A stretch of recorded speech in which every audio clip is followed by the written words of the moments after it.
Good evening. Welcome to Novara Live. Coming up tonight, a horrific knife attack in Belfast threatens to trigger unrest in the city. We discuss the latest on the upcoming Makerfield by-election. A top referee has been denied entry to the US ahead of the World Cup there.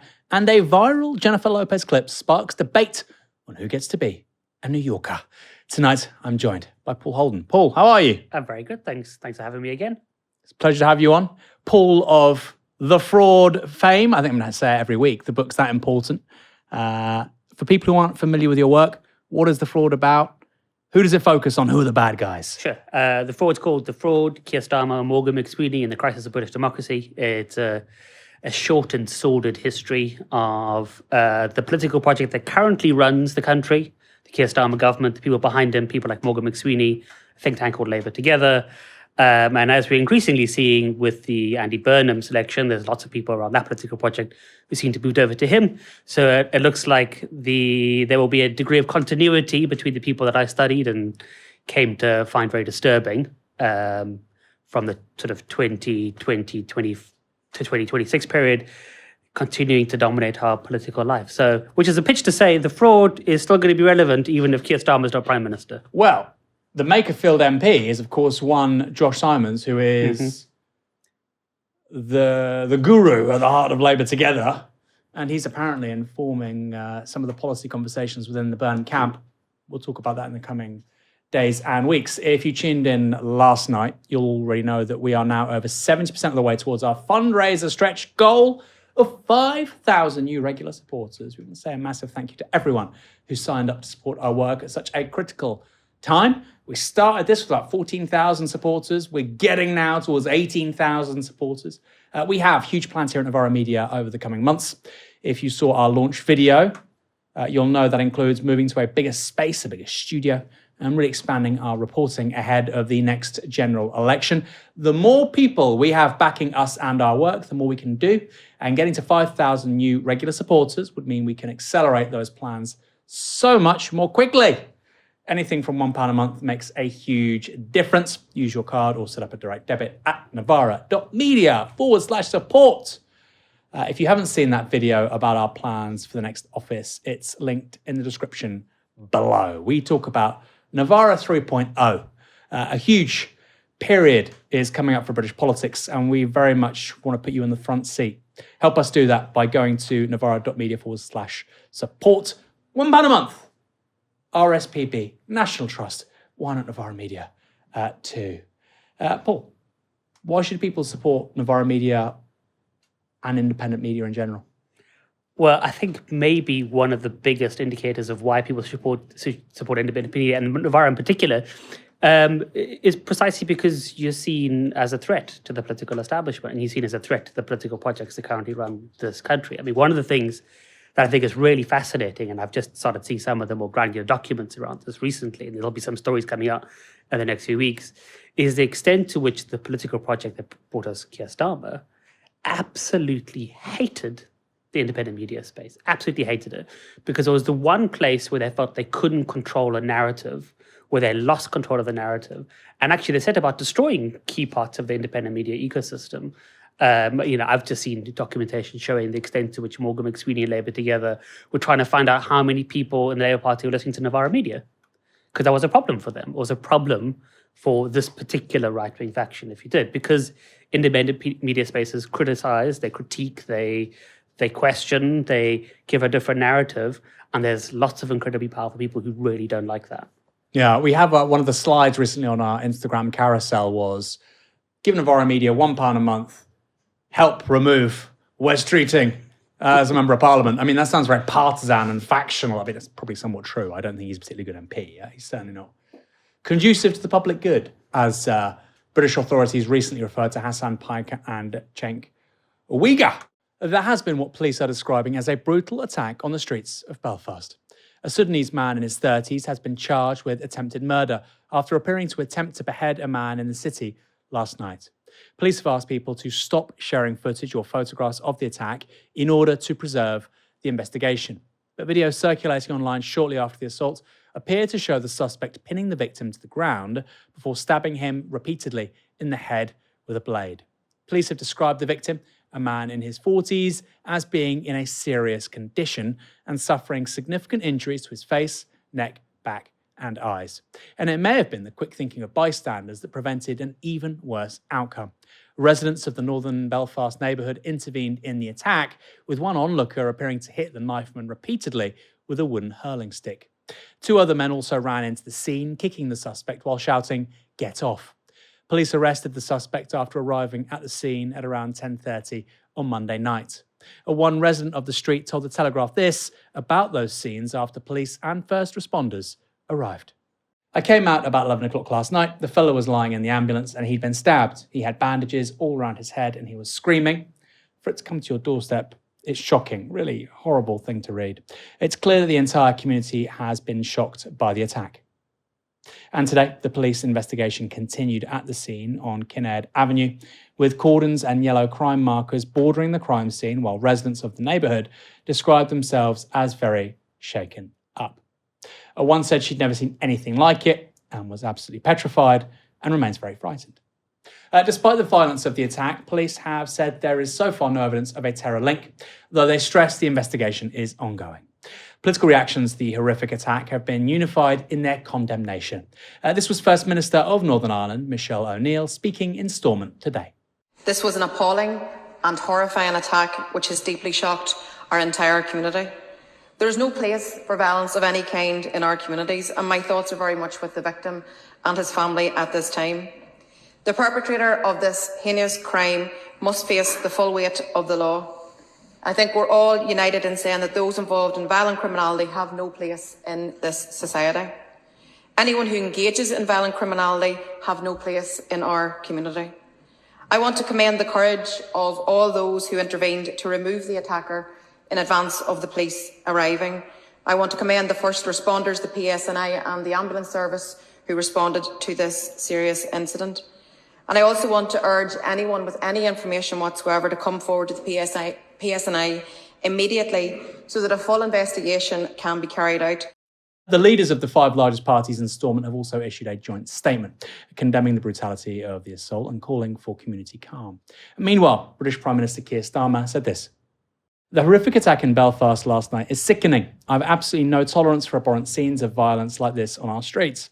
My thoughts are first and foremost with the victim, and I thank the first responders, including members of the public, who intervened." This afternoon, the Northern Irish Police Service gave a press conference where the men who intervened were explicitly credited for their actions. I want to draw everyone's attention to the heroic actions of those people who intervened, undoubtedly saving the life of the person who has been injured in this brutal assault. That is the values of this country. That is the incredible community spirit that we value and pride here in Northern Ireland. That is the spirit with which we should all seek to move forward.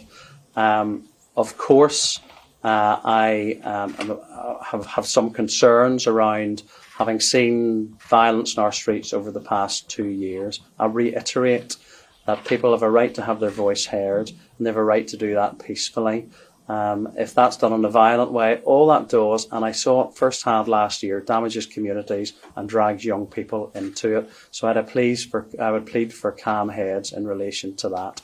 That reference to potential street violence followed a number of social media posts that were circulating online. One of those widely circulated posts called on men aged 18 or over to turn out wearing dark clothing and be prepared to fight or get arrested. And it demands the closure of several roads around the neighbourhood, as well as the closure of all businesses at around 5:30 on Tuesday afternoon. Others have called for protests in cities around the UK, leading to calls for calm from several politicians. This was from Restore's leader, Rupert Lowe. Patriots, if you're protesting tonight in Belfast or elsewhere, do not, all caps, give Starmer what he wants. Stay calm, keep your heads, do not attack the police. The state will show you no mercy. The dangerous, quote, far right will be blamed, and your life will be ruined forever. It will be that brutal. However angry you're feeling now, it's not worth it. Protest, but do it loudly, do it peacefully. If the police are being aggressive, record it, film it, do not react. because you'll not be shown the same leniency as the officers. You'll be charged, you'll be sentenced, you'll be imprisoned. We're all angry, but you will achieve far more for our cause and country outside of prison. Now, there were also urgent questions in the UK Parliament over both the attack as well as further potential violence. This was the leader of the Democratic Unionist Party, the DUP, Gavin Robinson, speaking earlier today. Mr. Speaker, what occurred last night will have profound implications for community cohesion in this country. This needs to be a time for honesty and openness and truth. Will he confirm that he and his government recognise that uncontrolled immigration needs to end? Will he confirm that the government needs to reassure and protect our population who for too long have had their concerns ignored? And knowing that he and the Chief Constable and I share a concern that there could be violence, and express my wish and our collective desire for calm, that community cohesion lies on the precipice. Will he confirm that the actions last night in no way reflect or represent the values of our nation? That the victim belongs in Belfast, but the attacker does not? Having abused the privilege of our nation, the perpetrator living in the UK under a 5-year visa needs to be convicted and deported on the first flight out on a one-way ticket. And Northern Ireland Secretary Hilary Benn had this reply. On his last point, as he will be well aware, any foreign national who abuses the hospitality of this country to commit crime should be in no doubt of our determination to deport them. We need to allow the criminal justice process to take place. On his question about net migration, as he will know, it is now down 82% from the peak reached under the previous government. But I would most particularly echo what he has said in appealing for calm, because we have seen previously in Belfast in August 2024 and in Ballymena in 2025, what happens after horrific incidents when there is disorder on the streets, because it is the communities that suffer, it is innocent people who suffer and whose lives can be put at risk. And that is why all political leaders have such a solemn responsibility to urge the calm that I have called for in my response to his question today. What Ben didn't do, though, was confirm that the suspect in the Belfast attack had a 5-year visa, giving him leave to remain. In a second press conference just before we came on air, PSNI Chief Constable John Butcher filled out some of those very important details. It's my understanding that the suspect was granted leave to remain in the United Kingdom on the 28th of September of 2023. Again, this is to be confirmed, but I'm informed that he made his way from Sudan to Paris at dates unknown, and from Paris he flew to Dublin at a date yet to be determined. From my current understanding, he then travelled from Dublin to Belfast by bus on the 10th of February of 2023 and claimed asylum on that date. There is no trace of this suspect on any of our national security databases, and he was not known to the Police Service of Northern Ireland. I mean, I'm going to talk about this with Paul in a minute, but the idea that don't listen to people who would incite fear. I mean, if I lived on a street where somebody had just had their face and head stabbed, their eyes stabbed, maybe somebody was trying to cut their head off with a knife, I would be quite fearful. And I'd be blaming the state for that, right? Whether you think it's the criminal justice system, whether it's mental health services, whether you think it's immigration has been relayed there by multiple people, like the DUP, Rupert Lowe, I would be blaming people. That shouldn't be happening. You're entitled to feel angry if that's happening on your street, right? That's not normal. There were further questions on the suspect's international movements from the press. This was Butcher again, flanked by First Minister Michelle O'Neill. I think lawyers will debate the legal status of this individual for weeks, months, and maybe even years to come. There was nothing to prevent that individual from coming into this country, and he sought leave to remain through his asylum application.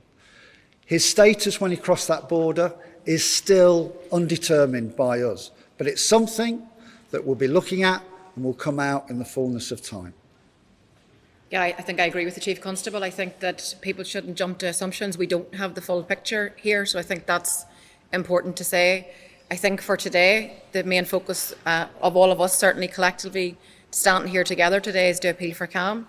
It's also to ensure that we reflect where we know people are, because I think people are feeling fearful, people are feeling angry, people are feeling a bag of emotions about what they have witnessed over the course of yesterday evening and into this morning.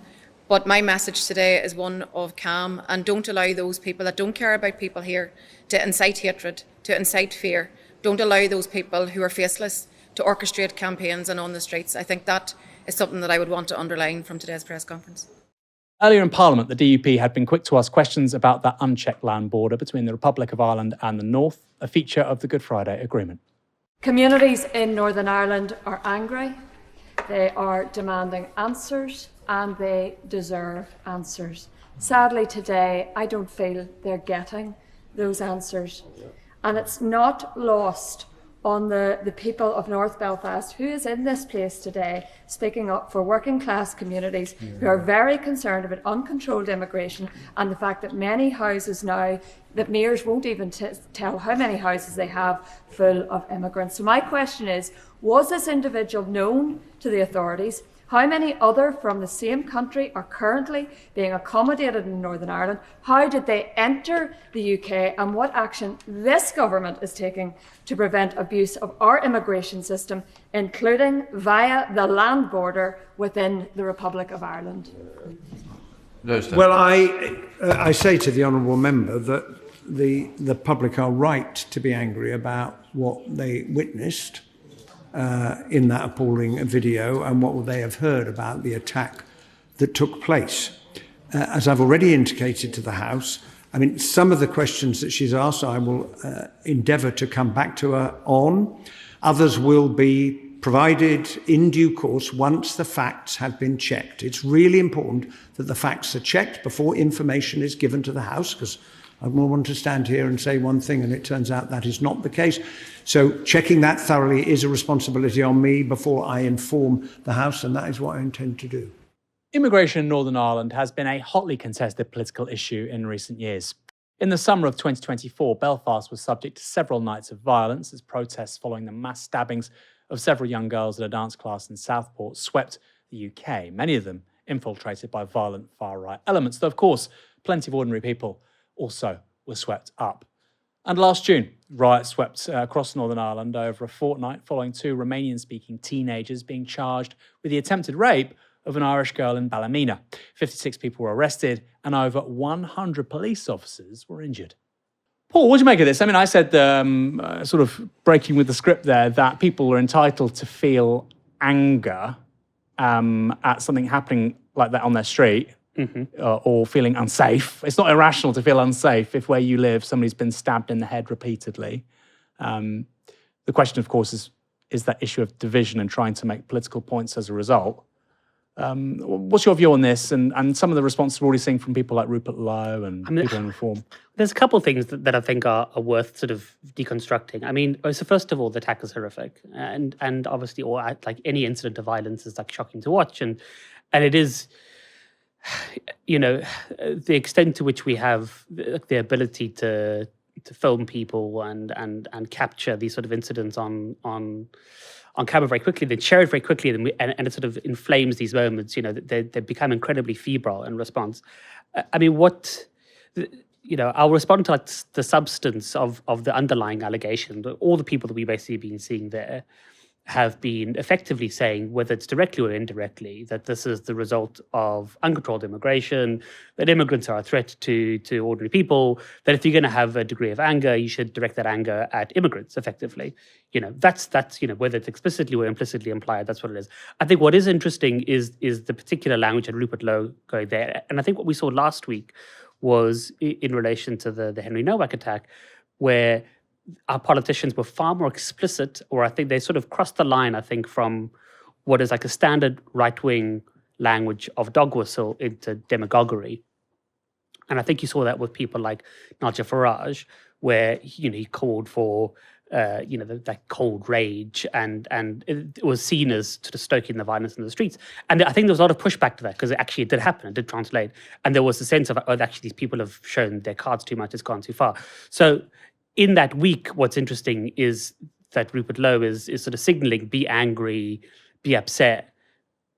He's dog whistling again, but don't go out and be violent. He has started to sort of withdraw a generalized consent that the right wing has sort of been skirting around for a while, around whether people should go out to the streets and protest and engage in this sort of stuff.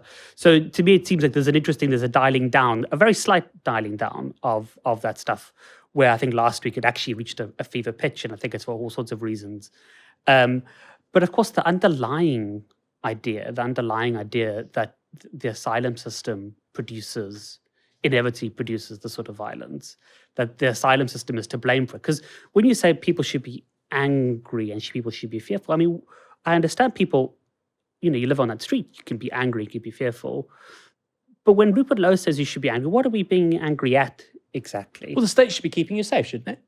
Sure, what do you think the state is doing?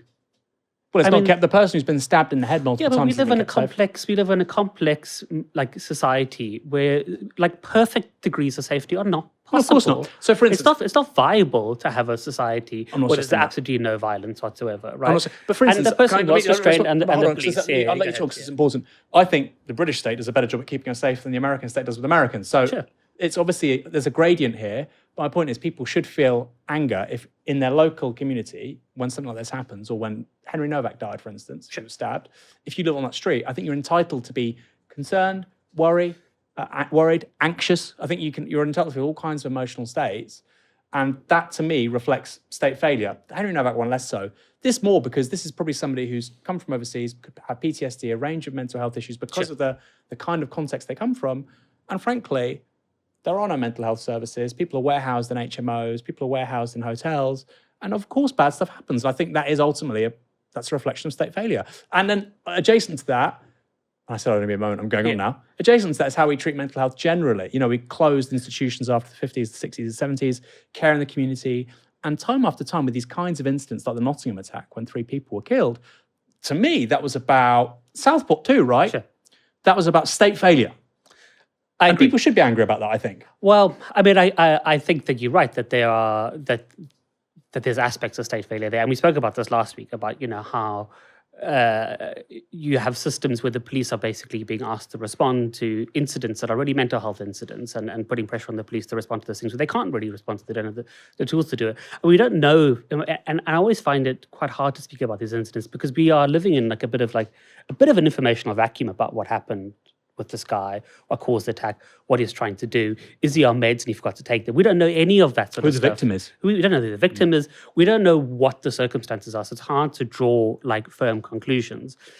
But I would say to you, I don't think when I'm reading Rupert Lowe, I don't think that when the right wing mobilizes this stuff, they're not saying we're angry because there's not enough welfare provision for asylum seekers to get mental health support. They're saying we shouldn't have asylum seekers. They're saying the state failure here is that the asylum system shouldn't exist, right? That we shouldn't, in the end, the far right position, the proper far right position of like restoring those people is that immigrants are an alien culture. And I've been reading some of those comments online, that we've imported an alien culture that venerates bloodlust. We've imported from Sudan or Somalia, because of course he was identified as Somalian incorrectly to begin with, an alien culture that loves violence, right? That's not true. That like fundamentally isn't true. Fundamentally, those targets of the anger are both misplaced and problematic because they're underpinned by an underlying misreading of society, but they also are being pursued with like very particular agendas, which is to basically force mass remigration out of this country, which would be devastating. So there's an agenda. I agree with you. There's an agenda. So there's somebody in the middle saying, okay, something awful's happened. What's the explanation here? What's the political response? Yeah. And I think my worry is you have to accept that if somebody has significant untreated mental health conditions, they shouldn't be warehoused in HMOs and just walking around, right? Whether they're a refugee or not. And I think if you deny that fact, the ordinary person is more liable to then gravitate towards people like Rupert Lowe or Zia Yusuf or Nigel Farage. And I think ultimately, my view is the left's had a bit of a vulnerability there. And the ironic thing in all of this is they always talk about Enoch Powell. Enoch Powell's the guy that got rid of all these places. Sure, As a health secretary. I mean, it's an interesting discussion because I'm trying to figure out what it is in me that's responding to you saying, like, I don't agree with that, and to interrogate that a bit. My sense is that is not, there's no argument on the right for better social care provision for asylum seekers. No, I'm saying it would stop lots of this happening, right? Yeah, it would stop. Of course, it would stop lots of this happening if we had a lot more if we had a more equal society. If there was like proper provision of security of like mental health support for everyone in society, it would make our society better. Generally speaking, the more equal societies we have, the more healthy they are. The less social violence there is, the less antisocial behaviour there is. This is all obviously true.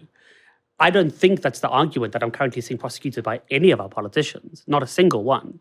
You can't, and when you say to me, I think that people should feel legitimately angry, I feel uncomfortable with that because I'm not quite sure what you expect that anger to do. I'm not quite sure what you expect that anger to achieve. I'm not quite sure that... Well, anger very rarely achieves anything, but we all get angry, don't we? But anger achieves loads of things politically. Actually, the most viable and the most like persistent political projects are not fueled by hope, they're fueled by anger. Because anger is real. Anger is like solid. You feel it all the time. It can drive political change. Like underlying a lot of like left-wing revolutionaries, philosophies is anger at injustice, righteous anger that actually flames harder and longer and gives you impetus, more so than hope, which can be dashed in an instant. That actually has been the problem with the left for so long, is that we've tended, because our anger, the left-wing anger, is presented in such like pejorative terms that we are constantly having to perform degrees of political hygiene. And we then go, oh, actually, we're not angry, we're hopeful. We just want things to be lovely and la la la and beautiful and lovely flowers. And isn't it great? And we're all dancing. You agree with me? Now you're saying that people should get angry. I think people should get angry. I mean, I think in an incident like this, where you're saying somebody's been attacked on the street, we're living in a society with the rise of the far right, where anger in this moment is only legitimately expressed by the far right. It shouldn't be, right? Yeah, but we're not in that moment. Sure, it should be, but we're not in that moment. We're in the moment right now where reformers are 28% in the polls and they're being challenged by Restore in Makerfield. We are having people posting stuff online about how every immigrant in this country needs to be gone. We're seeing a return of like the most really gross forms of like mass ethnic chauvinism in this country. So would you say people should be angry, people should be justified to be angry? Well, first of all, nobody's telling them not to be angry. Who in our society is saying to them, don't... You saw the clips? No. They said, don't go out and riot. They don't say, don't be angry, don't be upset. We could get maybe the clip, what Michelle O'Neill said, the first minister, what she said. She was saying, don't allow outsiders to make you angry. I mean, come on. No, I do think it's important because people are going to feel angry. If the left doesn't have a response to anger, then you get left for dust and reform goes from 25 to 35. But this is why I feel in this moment, I feel uncomfortable, because you're saying people should feel angry. People should be justified feeling angry. But where is that anger going? If you can't say in this moment, fine, feel angry about state failure and we should be making sure that asylum seekers get their meds, fine, do that. That's not what we have in our society right now. So in that moment where there is no political narrative in the society where we should be like, we should treat asylum seekers better for our own safety, the only thing that exists as a political option for anger to go to is go on the streets and be angry at asylum seekers. That's where the anger can play. So when somebody says, so if you don't want me to finish, when she says don't be angry, what I think it reflects is not necessarily that people shouldn't be upset or people shouldn't raise it as a political concern or shouldn't be politically salient. It's because we are so far down a path of demonizing immigrants. We're so far down the path of this like mad idea that we have two-tier policing that we have to basically beg people not to be angry, because the only anger that is allowed to exist, and the only channels people are being given for expressing that anger is going to be violence towards immigrants. So when somebody says, don't be angry in that moment, it's a sign of desperation. It's a sign of saying, please don't be angry, because we know the only forums available for your anger right now are to go out and be mean to people who don't look like you. That's what it reflects. And that's when you say people have a degree of, should feel angry. I'm like, yes, I understand that to an extent, but I also see that if you say people have a right to be angry, what you're also saying, if society hasn't done a huge amount of work about how that anger could be translated into social justice, then what you're actually saying is, sure, you should feel angry. Your anger is justified. I sort of understand why you went out in the streets and burned stuff. So look, I love this. I love disagreement. I love these debates. It's important to have them, and I want to know what you guys think in the comments. You know, I've got almost 3-year-old daughter. You've got kids as well. If I lived on that street and my daughter saw that happen, I would be angry, and it would manifest itself by saying, you know what, I'm going to leave. I'm going to move. I'm going to go elsewhere. And I think that is how most people respond. They don't actually go on protest. They don't start posting things on X. They feel increasingly apathetic, resigned, and they just try and keep their head down and move on. But that's still a form of anger. Quickly, because it's important to balance these things. This was allegedly an attempt at a beheading with a knife. Some of you may remember in May the story of Alina Burns, who's 19, from Bristol. She tried to behead Mohammed Mahmoudi in Bristol. She's a white nationalist. She's now been jailed for 19 years and 6 months. I think it's important to say these things aren't just happening by brown and black people, which gets to Paul's point about agendas. One of those stories will go far and wide and one of them won't. But again, I suspect in the case of Alina Burns, probably mental health is a big part of it. I think most people that try and behead somebody else in the street, generally speaking, have something very seriously wrong with you. And I think that's a conversation we need to have about how we deal with these issues. The by-election of the century is just over a week away, which means the battle for Makerfield constituency is hotting up. Of course, this isn't an ordinary by-election. The seat was almost destined to be reforms until Manchester Mayor Andy Burnham was selected as Labour's candidate for the race. According to the most recent reliable polls, I think this one's from Survation, which are about a week old, Burnham currently enjoys 50% of the vote, with Reform's Robert Kenyon around 10 points behind. Restore's Rebecca Shepherd, meanwhile, has about 8% of the vote, with the other parties sharing just 5 points between them. Quite extraordinary, the Tories on 1%. A Labour win in Makerfield is, of course, a double-edged sword for Keir Starmer, who's likely to face a leadership challenge soon after Burnham enters Parliament, which is why things are already getting a little heated between the various factions of the Parliamentary Labour Party. Lisa Nandy and Clive Lewis appeared on ITV's Peston show last night. Going up there Tuesday, and I've got a lot of friends on the ground. The issue is, the Labour Party is toxic in Makerfield. That's the reality we have to face. I know this for a fact. But you've never been. I'm going up I tomorrow. Live there. I'm going up tomorrow. Well, come on, though, please. You've seen the literature. It is Andy Burnham. It isn't about the Labour Party because it's the only way we're going to win the by-election. I'm just going to make this point. I've lived in this town for 17 years. I'm sure you have. But I've got eyes. I've got ears. I can read. I can listen. I can speak. But you to can't people. listen if you haven't been and spoken to anyone. But I'm going up tomorrow, and I know this for a fact. So the reality is the Labour Party does have to get its act together. It does have to change. Keir Starmer has had 2 years, plus his time in opposition. He hasn't delivered in the way that he needs to. Can I respond to this? And I will just finish. Andy Burnham is making inroads in this by-election, Lisa. I'm not trying to talk over you. I'm just going to say, I've been listening. Andy Burnham's making by-roads because he's the insurgent, because he's got an analysis, which is very different from Keir Starmer's, which is actually about something that is resonating with people in Makerfield, across the Northwest and across the country. Well, and I think that's why he's doing really well. We've been friends for a long time, but this is precisely what I mean about the country being cut out of the conversation. You don't know our community, you've never been, and there is a breathtaking arrogance to talking about what communities think and feel when you've never met a single one of them. So come up, I'll happily take you for a pint. We'll have a chat with tomorrow, some people. so tell if you can do that tomorrow. And we can do that then. But let's not cut the country out of the conversation. That's how we get into this sort of thing.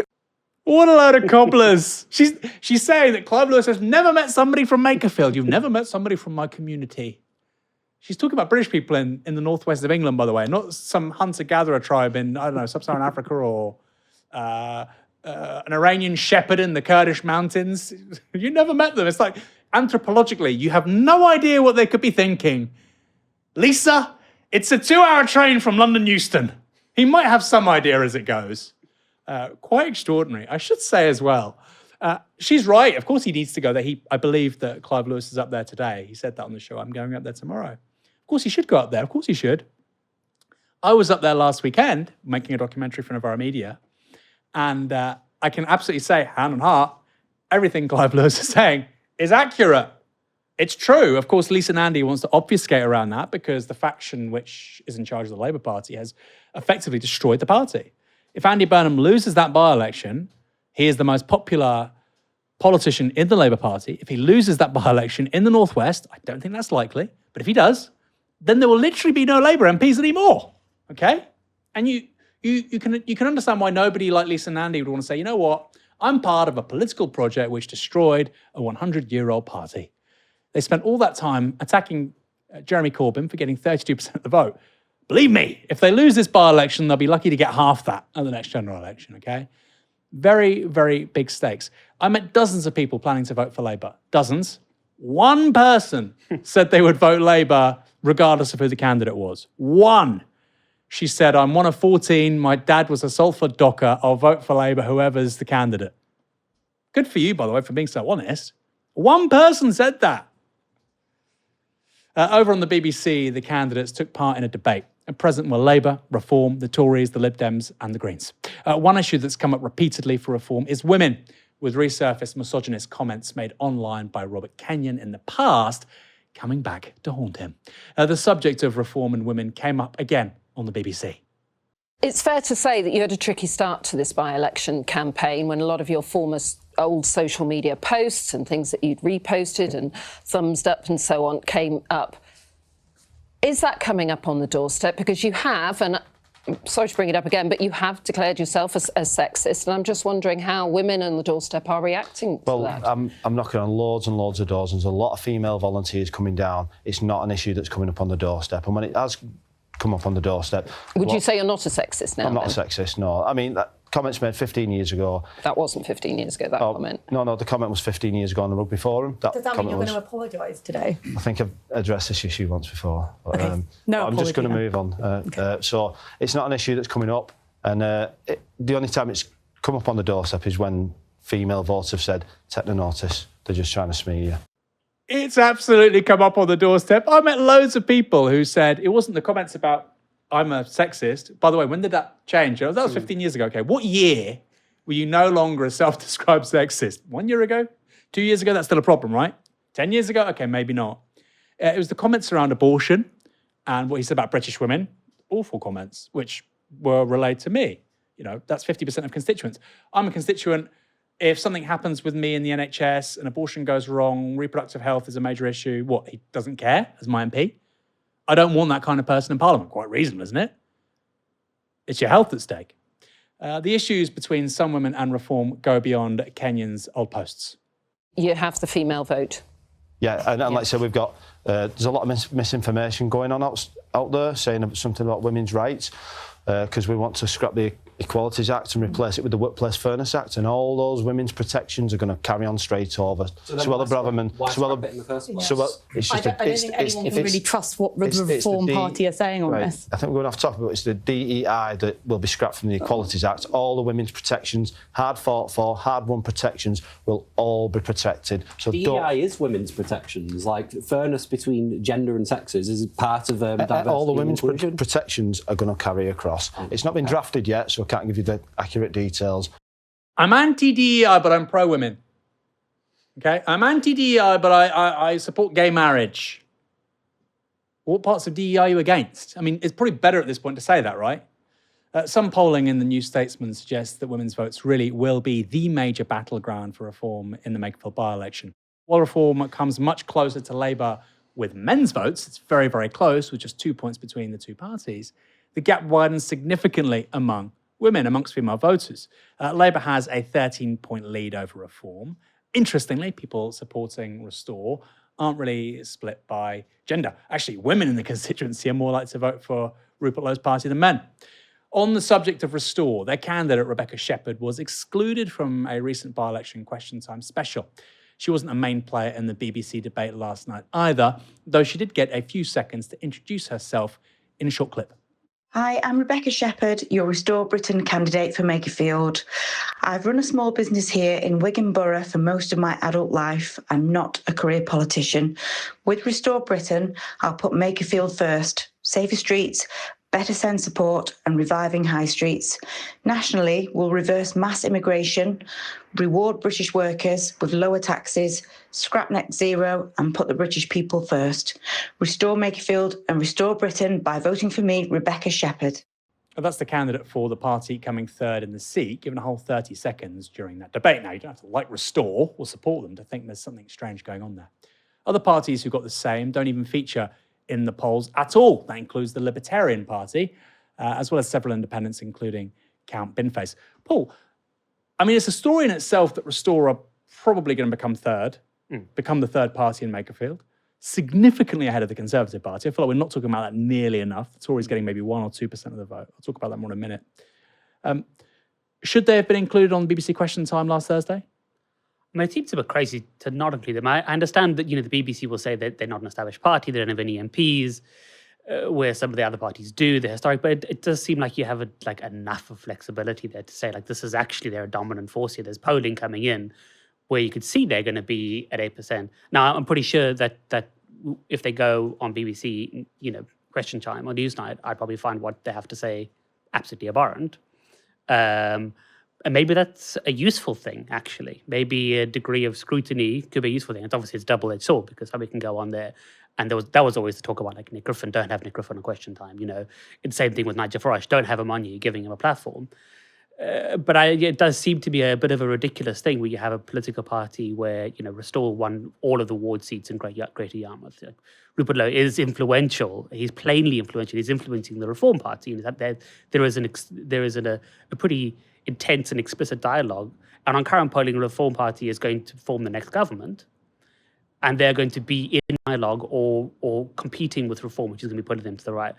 It seems to me a bit of a crazy thing not to have them represented there at that moment. Whether that would have been useful, I think it is a strange situation where we have differential degrees of scrutiny over different candidates at different times, and what you have in this current by-election is effectively the Restore Party hasn't been scrutinised in any sort of meaningful way, and that is actually useful for from a broader, not talking from a left perspective, from a democratic perspective, is that scrutiny has to happen. We rely, and it's totally imperfect and incredibly infuriating.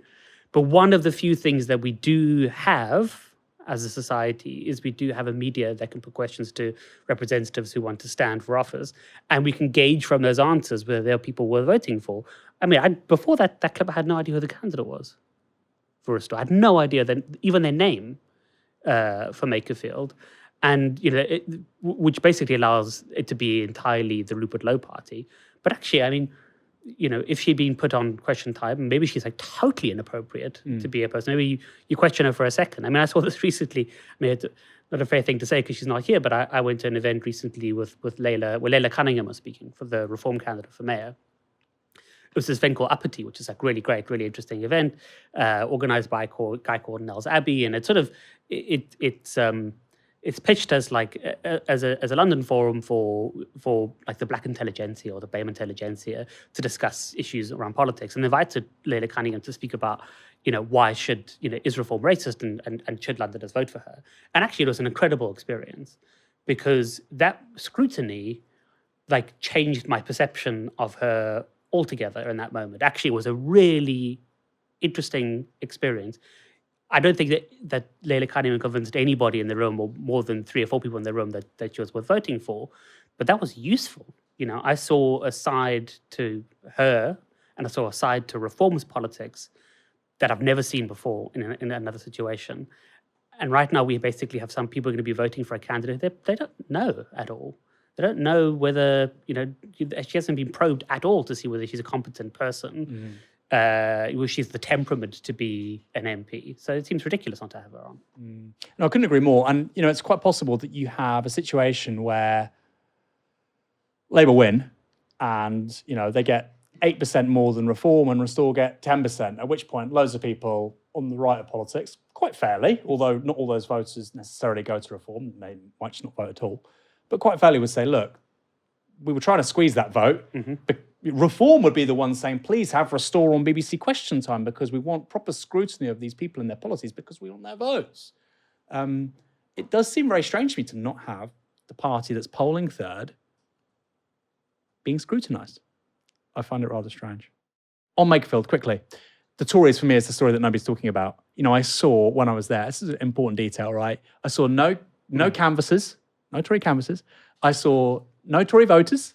I saw no Tory garden stakes, no leaflets. And then I go online and I just see loads of political journalists in London saying how great Kemi Badenoch is.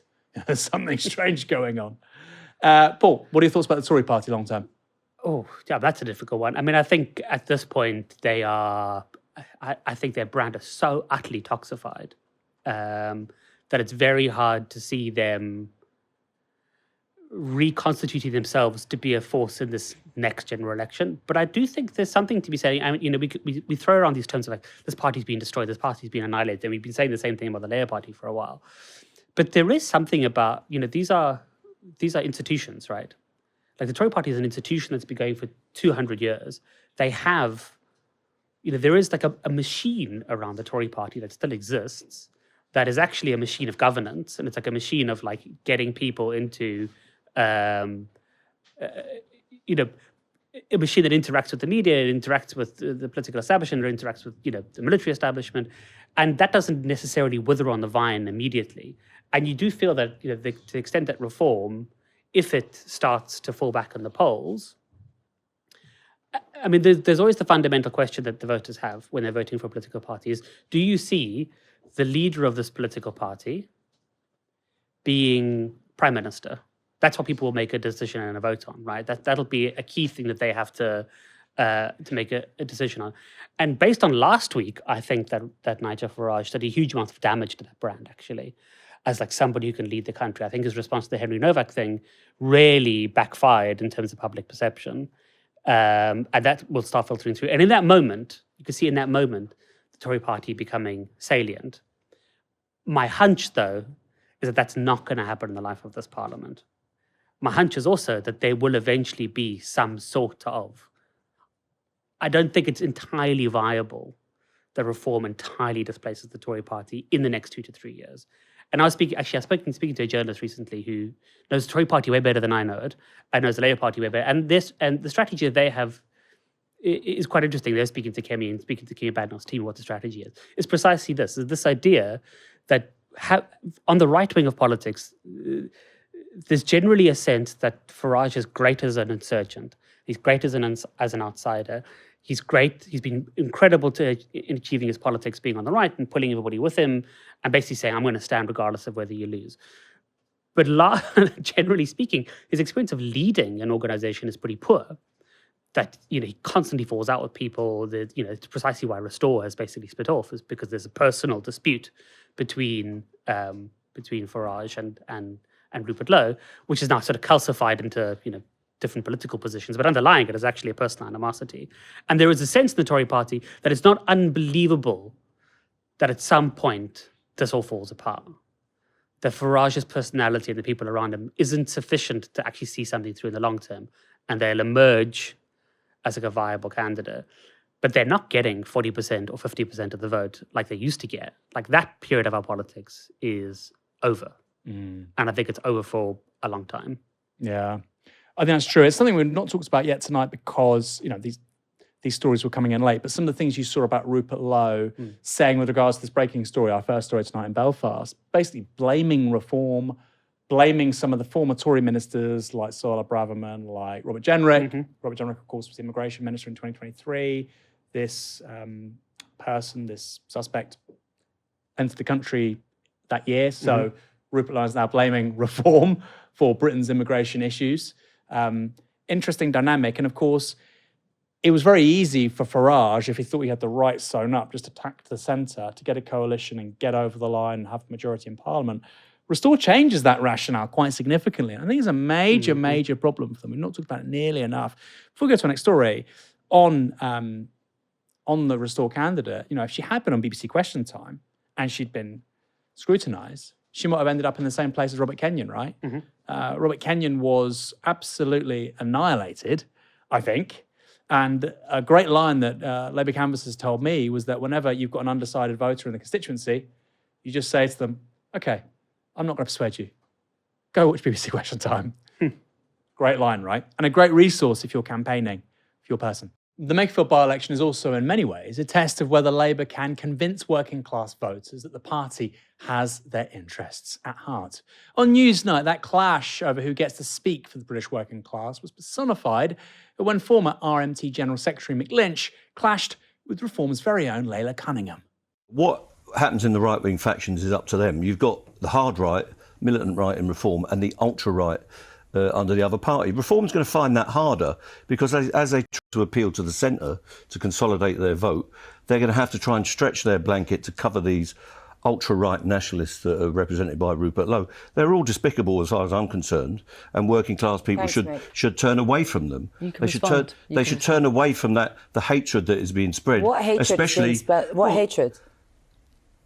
Nigel Farage has spent his time spreading hatred in this country. Name one thing. Your party believes in mass deportations of illegal people migrants living in this country. What's the problem with that? You said of people that are not illegal migrants, of any economic migrant that is getting the benefit of the welfare system. But because there is a fundamental principle, and you tell me if you believe it. So if you get unemployed as an immigrant, you're going to be deported. Do you believe in this fundamental principle that social housing and benefits should be for the British people? Do you believe that? And the British people includes people that live here that have come from abroad. No, so do you they are the British people. Well, they're not British. If they are not British nationals, they are not British. Do you believe that fundamental trade unions contribute do you to believe society? That British trade unions who work hard should be paying for people who have arrived to live in social housing? What we believe in is we pay for each other through a fair tax system. In which country where wealth is distributed properly so that all people can advance?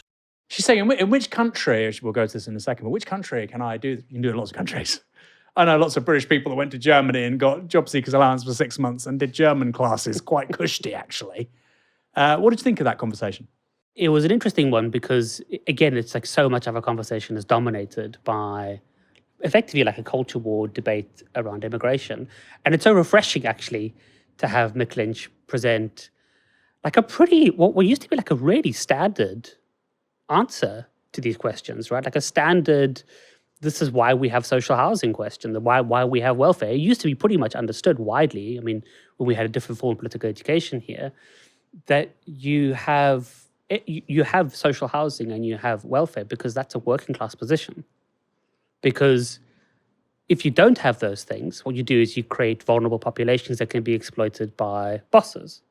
That if you have, if people live precarious lives, they are forced to take precarious jobs. Whereas if they don't live precarious lives, they have better place for collective bargaining. I love having Mick Lynch in those moments because he very uncomplicatedly and unflustered presents like a very obvious common sense position that has sort of been erased from our political discourse altogether.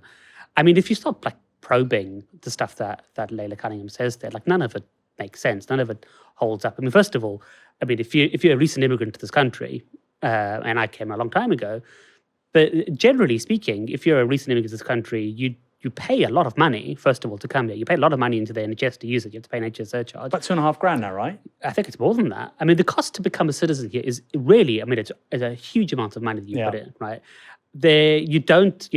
When I arrived here and I had an ancestral visa, which is like, of all the visas you can get, which is not a working visa, is like the best visa you can possibly get.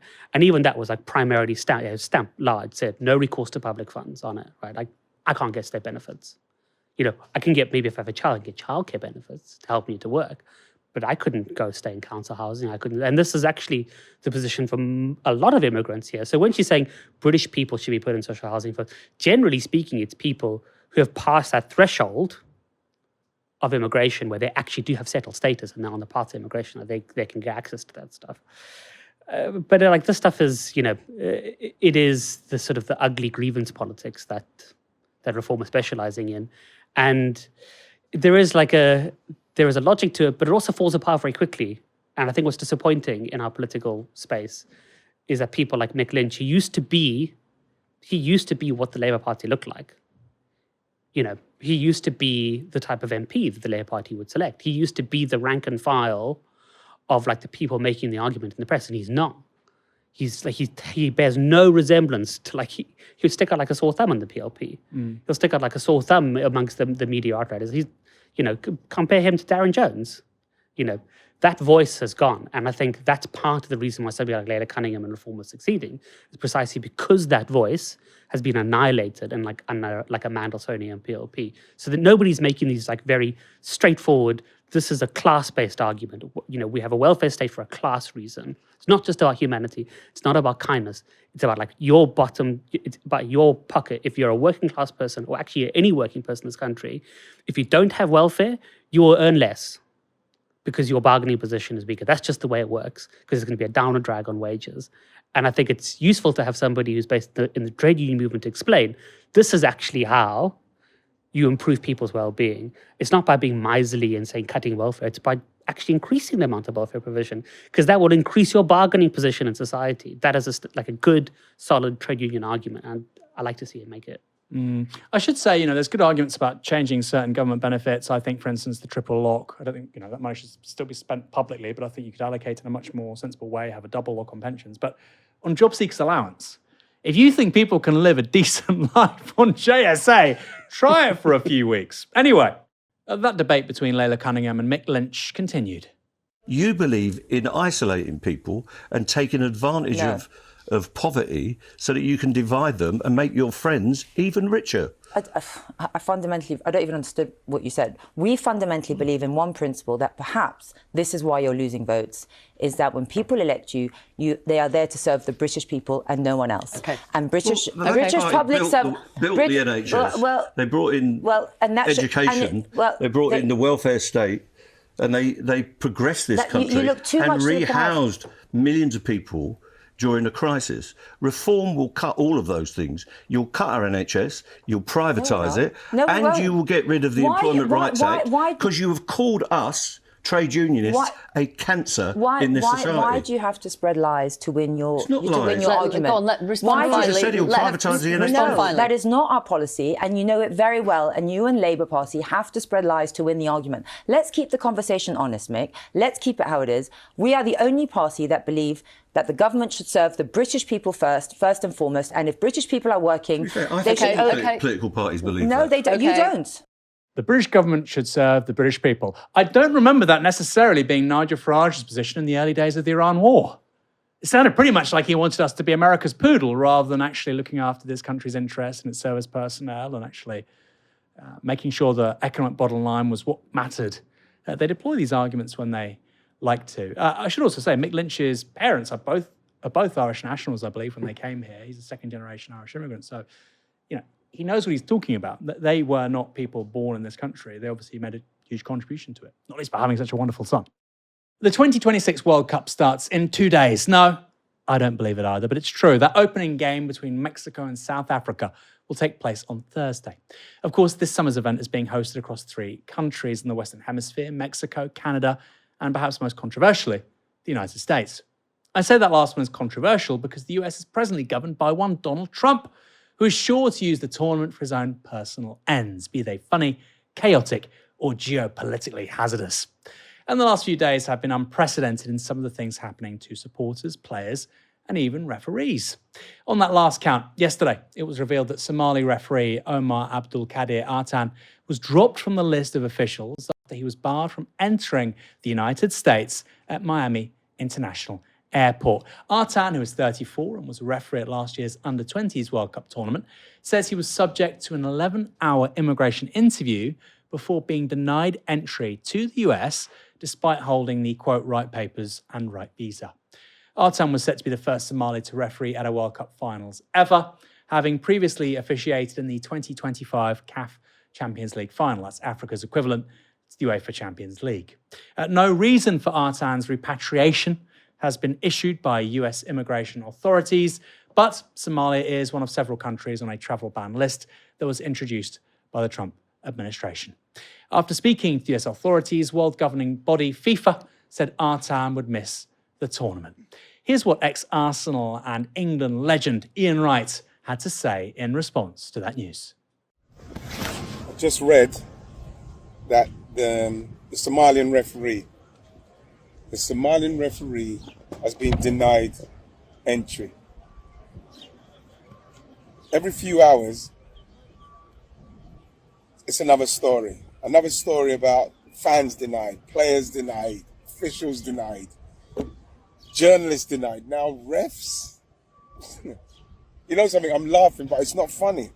It's actually not funny. Something has to be said. It's expensive tickets, the most expensive tickets ever. Expensive accommodation, transport through the roof. It has to be said. You know, is this how the hosts behave, really, for the greatest game, the greatest tournament in the world? Is this how the hosts behave? Are we not hearing more? Are we seeing how Qatar got dragged? Are we not hearing more? Is this the spirit of football? Really? You know who I feel for? I feel for the American fans who are desperate for this. American soccer fans who are desperate for this. How embarrassed they must be. How embarrassing for them this must be. This is, you know what? This is the World Cup. This is a World Cup of chaos. Whoever wins this World Cup is going to have to go through some serious, serious chaos to get this done. I hope we can do it. But something has to be said now. This is just like, this is the World Cup. This is the World Cup of chaos. I suspect that line might stick, especially given what's happened already. Today, we also saw footage of the Uzbekistan squad, whose coach is Italy's World Cup winning captain, and it should be said, Ballon d'Or winner Fabio Cannavaro, being searched by border security and having their bags checked by sniffer dogs. That team includes Abdulkadir Kusanov, who Manchester City recently signed for €40 million. These are big stars. What are they expecting to find, you wonder? Drugs? Is that happening because this is a country with Stan in the name? They might seek asylum in the US. It's a country we've never heard of, so it must be a failed state. Eldar Shomurodov played for AS Roma. He did flop, but he was a big money signing. You think he's going to apply for asylum and live in Wyoming? The guy's a millionaire. And meanwhile, here's footage of the Senegal side being searched. Now, this is a squad that contains players from Paris Saint-Germain, Chelsea, and Bayern Munich. Again, they're all millionaires. And they're being subject to this because of the countries they come from. They're basically being treated like potential drug mules. Now, some of you might be watching this and thinking, good, high standards, and they should apply to everyone, regardless of how rich or how poor you are. But here's the thing, from what we can see, this is only happening to certain countries. Generally speaking, poorer countries from Asia and Africa. This tweet from football journalist Nima Tavali Rutsari summed it up. So far at the 2026 FIFA Epstein Cup, before a ball kicked, I like that. I might start calling it the Epstein Cup. Senegal and Uzbekistan squads treated like criminals upon arrival, given full cavity searches. I don't think that's necessarily true, but they were searched. I think cavity searches.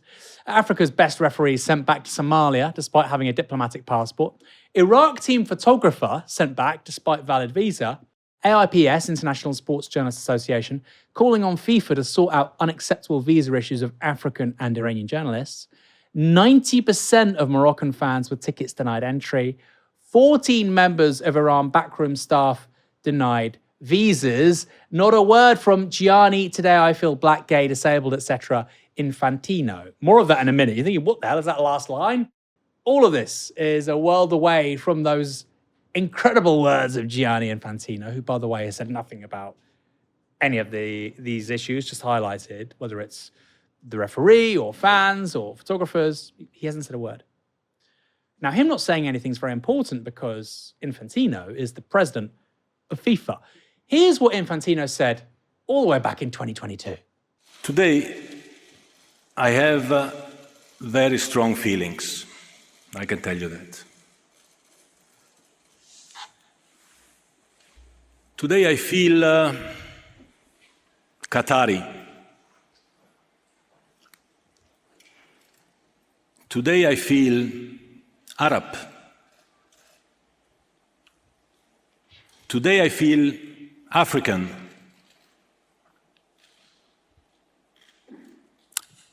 Today I feel gay. Today I feel disabled. Today, I feel a migrant worker. That was deep woke. That was deep woke. That was Gianni Infantino in his woke era. I feel like a disabled migrant worker. No, you're a millionaire European with Swiss heritage, leading one of the world's most venerable sporting associations. I feel like an Arab. I feel like an African, except when it's a Somali referee who's banned entrance from the United States after an 11-hour interview. Then he suddenly doesn't feel so African. Paul, I suspect you're not the biggest fan of Donald Trump.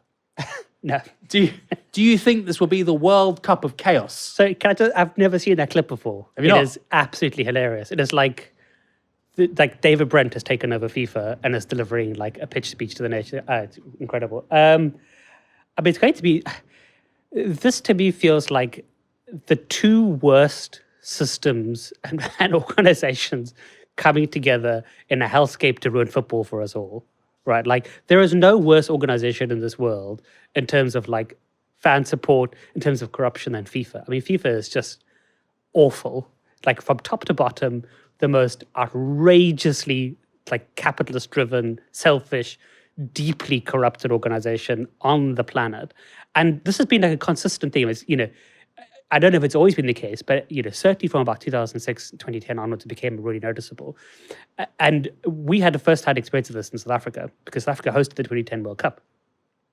And it was supposed to be this like great, incredible thing. And at a certain level it was, because people were in the country. It was just like this festival of football. The crime rate fell. It was like this incredible moment of like, in that moment, for ordinary South Africans, it felt like the thing, like it was almost like we had 3 months of a vision of what South Africa could be if we didn't have all the problems that we had, right? But there are all these things that FIFA did that were just utterly outrageous, like completely mad. So one of the things they stipulated for the South African government is that the South African government had to create special economic zones throughout the country around all the stadiums and where all the people were traveling. And the idea behind it was basically all the people who had been selected by FIFA as the sponsors, the McDonald's and these big brands, would be selling their products there, but because they're in a special economic zone, them and FIFA wouldn't pay tax on it. So they basically created a moving tax haven across South Africa for FIFA, right? Like that is the level of utter hyper acquisitive ideology that underpins FIFA. So you have that, and then it's basically Gianni Infantino, like the David Brent of world football, joining forces with like Donald Trump's America. And like that's just a nightmare altogether. Because and I really do. I think that Ian Knight's right there. It's like I was watching a good show on BBC iPlayer the other day about Kevin Brent, who's the Scottish comedian. He was going around and he's speaking to football fans in America. And like the extent to which American and international fans are being price gouged is crazy. Like they have an official retail market for tickets, which is selling tickets selling for crazy amounts. But apparently there's a train. So that's taking people to the stadium in Chicago, I think it's Chicago, where in every other day of the year, it's $8 to take this train from downtown Chicago, from the airport in Chicago to the stadium. It's now $200 to take a train on that day from downtown Chicago to the stadium.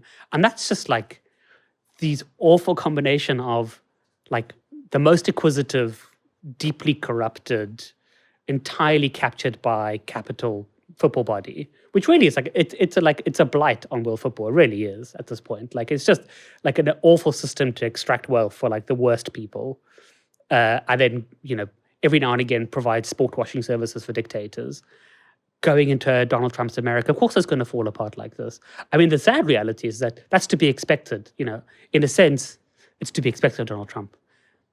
I think where we as like football fans and people of the world can affect some degree of change is like FIFA. FIFA is just rotten. Like FIFA needs to just be like everybody needs to be fired. We need to start from scratch and have like bottom up football.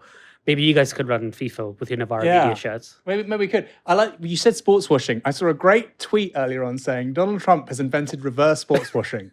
He's used a global sporting event to undermine his country's global reputation. Well, the question I have, so you see all these searches, right? Like how much of that is a political decision, or how much of that is just like, I mean, Donald Trump's administration is chaos. Like it is constantly in chaos. We've seen that with Iran, for example. Like they have no plan. It's all being made on the hoof. Like, what is it that's led to this? I mean, do we think there's actually like a top-down try and make the African immigrants feel uncomfortable as they arrive? Like, are we doing this to create content to be shared with our base? Or is this just like an underlying, I don't know, you're a weird airport in like the middle of America.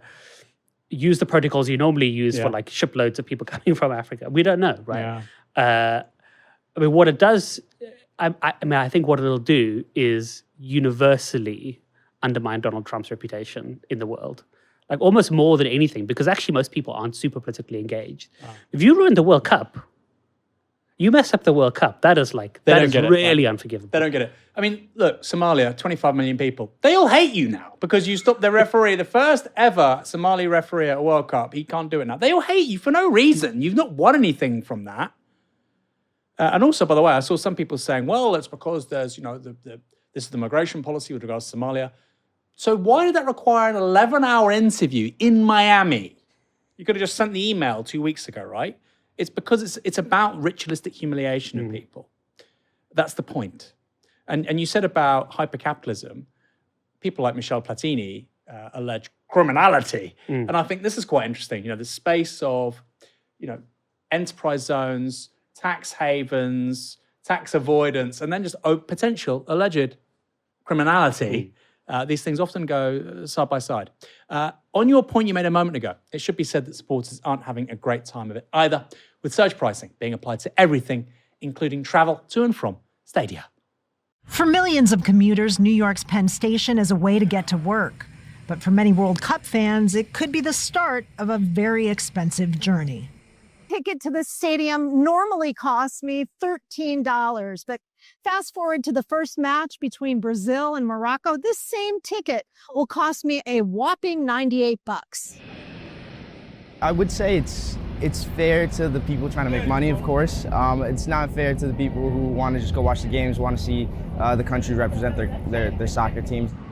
And it's not just New York. In Boston, a $20 train ride to Gillette Stadium will cost $80 on match days.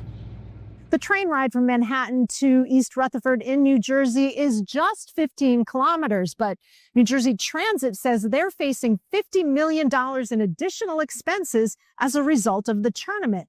And they say FIFA should cover the cost. FIFA, which is expected to rake in $11 billion in profits, maintains transportation to matches is the responsibility of the host community. FIFA officials maintain that the influx of World Cup fans will be a boon for local communities, but local communities are wondering if fans will have any money left to spend on them.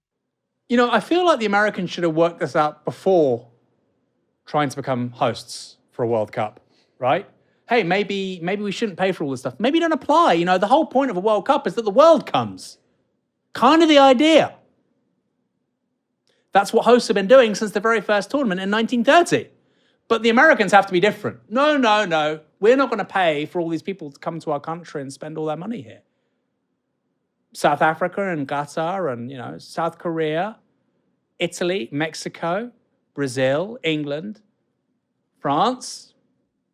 All these historic hosts, no, we're different. We're going to use surge pricing. Imagine if you were getting the Stansted Express one day and it all of a sudden just cost you £200. You'd be incensed. You'd say, what the hell is going on? I love Britain, by the way. You couldn't do that here. You couldn't do that here with public transport. People would riot. You mentioned Chicago. Any sort of final thoughts on the way that America is treating this World Cup? Because like you say, you were at the sort of the coalface of this whole debate in South Africa in 2010. Do you think it's got worse? Well, what's interesting there, I mean, I was just watching that clip and I was thinking to myself, geez, there was a real issue, right, with the World Cup when it used to go, it used to be hosted in countries that already had stadium or already had the infrastructure for it. And then then the World Cup used to be given to, in South Africa, there's an argument, you give it to South Africa because it's going to be a mode of economic growth. And the critique of FIFA the critique of FIFA at the time from a left-wing perspective, or even just from a national perspective, was that actually what you end up having is the FIFA makes huge amounts of money, puts no money in itself, which really just extracts huge amounts of value, puts an almost no cost itself. And then these countries end up, building stadiums and they build infrastructure.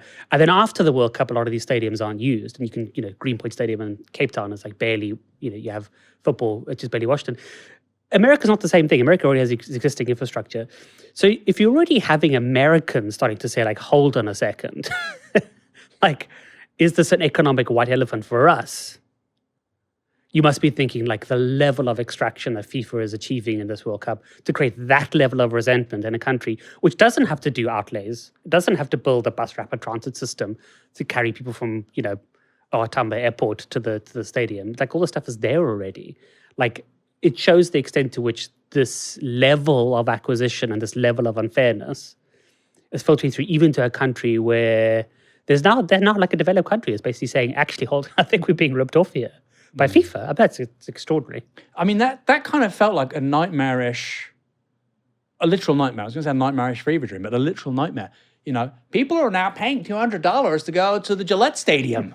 This is what happens when you have the end of ideology, folks. We're going to go to our final story now. Before we do, look, we've been going for an hour and a half. We'll go another 15 minutes. I always say on these longer shows, support our work. We've gone beyond the hour. We're making our team here at Novara Towers work overtime. Why not do your bit? Help them out. Just give us £1 a month. £1 a month as a direct debit. Put it alongside, like I say, the National Trust, the RSPCA. If you think that's a good idea, go to novara.media/support. Help us build a new media for different politics. We're doing things differently. 1.3 million subscribers here on YouTube. 4 million people across all social media platforms, I believe. Help us grow even more. Help us have these kinds of conversations in a way that really matters politically. Go to novara.media/support. The link is in the description below. Our last story tonight, a bit of fun. Okay? The first story, the top story was quite serious. We had a disagreement, Paul and I. I thought it was good. I think it's good disagreement. I saw one of the comments saying, great, really useful disagreement. We might disagree on this one, but it doesn't matter because it's a Subway Takes video. Subway Takes is a viral short-form interview series hosted by Kareem Rahma. It has previously featured Zoran Mamdani, Rosalia, Austin Butler, and Lil Nas. And a recent episode featured one of the most successful Latina pop stars and actors in recent decades, one Jennifer Lopez. On social media, one particular clip went viral as J-Lo gave her view on what makes a New Yorker. So what's your take? You have to be born in New York to be a New Yorker. Yes! Okay, yeah. I know everybody agree. wants to claim the city. No, I know. Everybody wants to claim our city, but you have to be born in New York. You have to be born in one of the 5 boroughs to be a New Yorker. Well, here's the thing. Okay. When I moved here in 2012, Yes. everyone was like, in 10 years, you can call yourself a New Yorker. Oh, is that what they said? Yeah, and then I stayed 10 years. Said and guess no what New happened? Yorker ever. No, the New Yorkers used to have this as a rule. That was a rule? Yes, you didn't know about this? No. I didn't get the memo. I did not sign the petition. And you're the official big dog in this. I'm serious. Here's my question. Okay. Let's say I've been here for 50 years. I'm 90 years old. And you go, are you a New Yorker? And I go, no. I have to say no.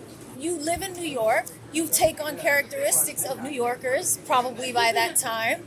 You have a New York sensibility. I pay New York taxes, You pay, yeah, you pay New York taxes. but I can't call it. When you're born in New York is when you're really a New Yorker. So if I've been here for 50 years. What did I just say?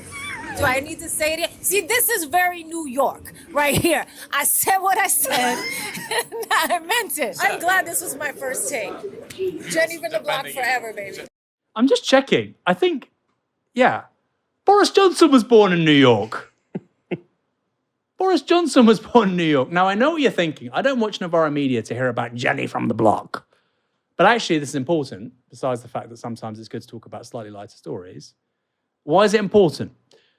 Because according to that analysis, Zoran Mamdani isn't a New Yorker, while Donald Trump and Boris Johnson are. It also says something important about identity. Jennifer Lopez often says she's Puerto Rican. Of course, that's her heritage. Makes sense. But she wasn't born there. She's born, as she's very happy to say, in New York. So she can be a Puerto Rican American, encompassing 2 identities and 2 languages. Good for her. I think that's possible. But someone born in, say, Chicago, who then lives in New York for 20 years, isn't a New Yorker. People aren't excluding her from other identities, so why is she doing it for them? Do you have to be born in America to be American? This is really important. That's why I want to talk about it. I don't think you've thought this one through, Jenny. If that's the case, then Elon Musk, Andrew Carnegie, and importantly, Ilhan Omar aren't American. Ilhan Omar not being American is something a person wearing a MAGA cap would say. Like I say, Zora Mamdani's not American, or is Arnold Schwarzenegger. One amusing response caught my eye, though. This is from Andy Masley on X. I've never heard of Andy Masley. I say it like, the Andy Masley. I've never heard of the guy. But this is a good take. I feel like every single clip I scroll by from Subway Takes is someone inventing blood and soil nationalism out of vague lefty intuitions. I obviously disagree with J-Lo. I think her take is ultimately reactionary. And I also think that the American essayist E.B. White put it best. There are roughly 3 New Yorks. There is first the New York of the man or woman who was born there, who takes the city for granted and accepts its size, its turbulence as natural and inevitable. Second, there is the New York of the commuter, the city that is devoured by locusts each day and spat out each night. Third, there is New York of the person who was born somewhere else and came to New York in quest of something. Of those trembling cities, the greatest is the last, the city of final destination, the city that is a goal. It is this third city that accounts for New York's high-strung disposition, its poetical deportment, its dedication to the arts, and its incomparable achievements. Commuters give the city its tidal restlessness, natives give it solidity and continuity, but the settlers give it passion. And whether it's a farmer arriving from a small town in Mississippi to escape the indignity of being observed by her neighbors, or a boy arriving from the Corn Belt with a manuscript in his suitcase and a pain in his heart, it makes no difference. Each embraces New York with the fresh eyes of an adventurer. Each generates heat and light to dwarf the consolidated Edison Company. Now that's what I call writing. Okay, E.B. White, great writer. Reading those words, I feel pretty much the same about London. I think it's probably the case for most global tier 1 cities, right? The people that help make those places what they are were often desperate to get there and make something of themselves. Those people are Londoners. They are New Yorkers, not least because without them, London and New York would not be half the cities that they are. Paul, what do you think? I'm going to take which should be a light story, and make it a bit heavy, if that's okay. I mean, I read the story and I got the script this afternoon, and it just said Jennifer Lopez. And the first thing I did was Google Jennifer Lopez. So first of all, the first story was Jennifer Lopez threatens to have bikini malfunction. I was like, oh, we actually be speaking about a bikini malfunction. This can't be it. And then I saw the Subways clip, and then there was a comment piece was written in, I think it's MSNBC, basically making the point that you're saying, that this is actually terrible. This is a real problem. This conversation. This is deeply reactionary. This is what Donald Trump survives on. And I was like, no, it's like there's a disjuncture between that take and somebody saying something flippant like that on Subway Takes. And I was like, well, what is this disjuncture? And it's this thing that I think maybe would be useful for us to, I think it's actually a useful frame to understand British politics as well, and how I'm going to relate, if you give me a few moments, Jennifer Lopez to the dispute around putting British flags up on flagpoles in the UK. So in academic discourse in South Africa and in post-colonial theory, there's these 2 different concepts. One's called political tribalism and one's called moral ethnicity, right? And there was a great paper written in 1995. It's based on some Eric Hobsbawm's work about the invention of tradition, right?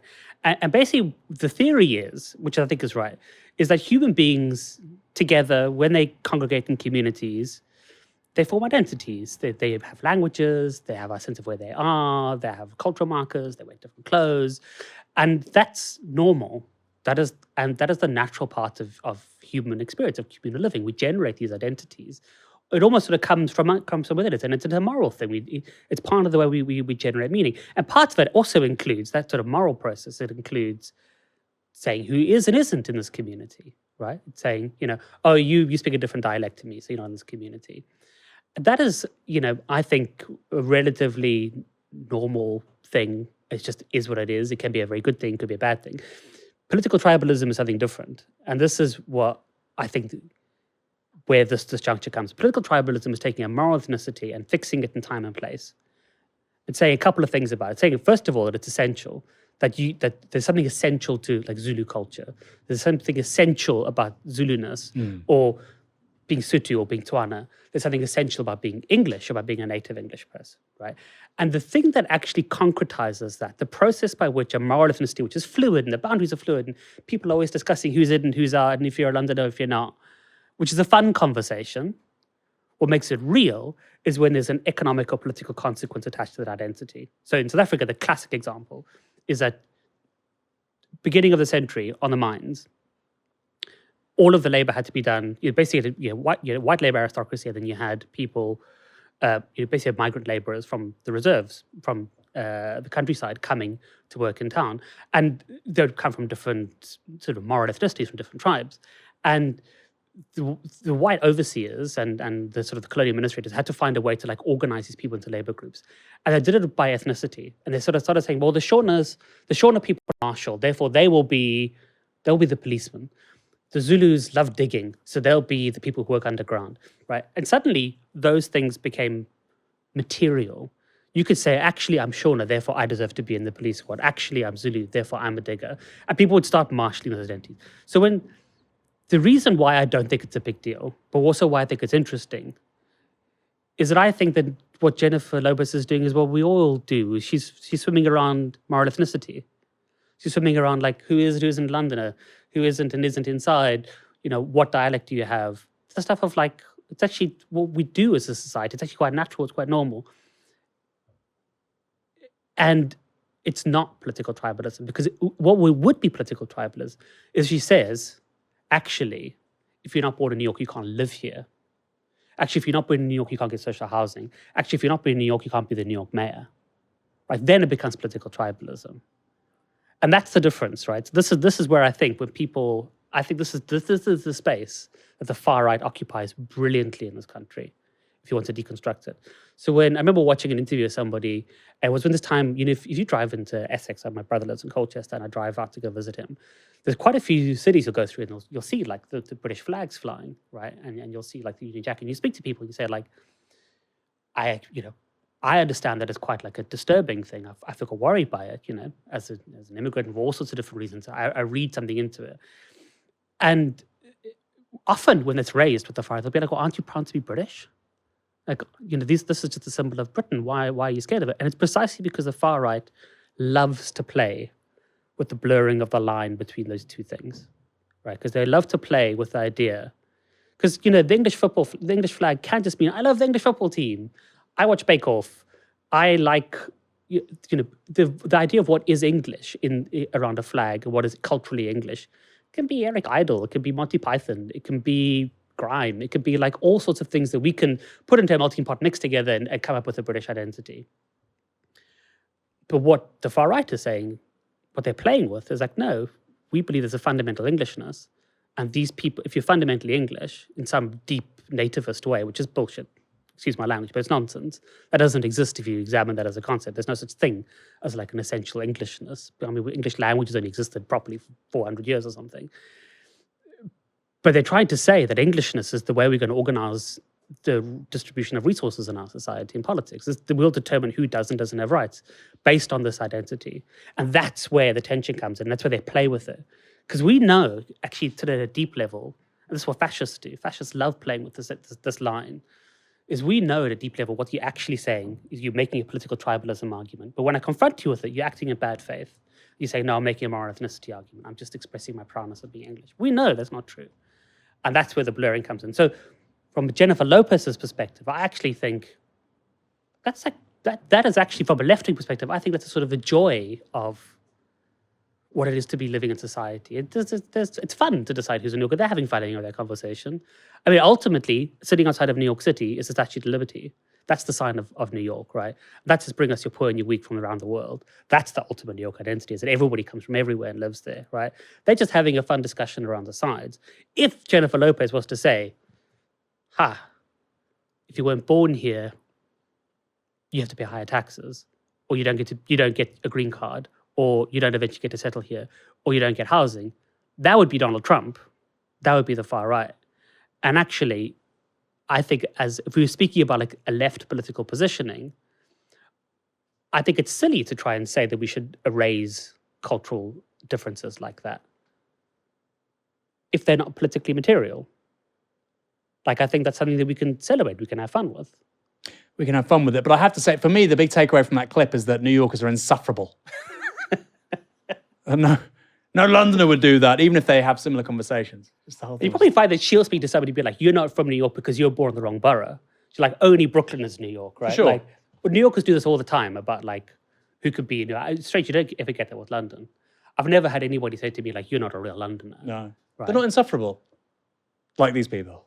Jennifer, if you ever want to defend yourself and your reputation, you're more than welcome to. Paul, thanks for joining me tonight. Thanks for having me. It was fun. We went on for a long time, almost an hour and 40. You've still got 2004 and you're watching. If you want to support our work, like I say, link in the description below, novara.media/support. Thanks everyone for tuning in. We've sadly sold out of these shirts now. The Novara shirts. Aren't they great? More will be coming. Come back tomorrow for another live stream from 6 p.m. For now, you've been watching Novara Media. Good night.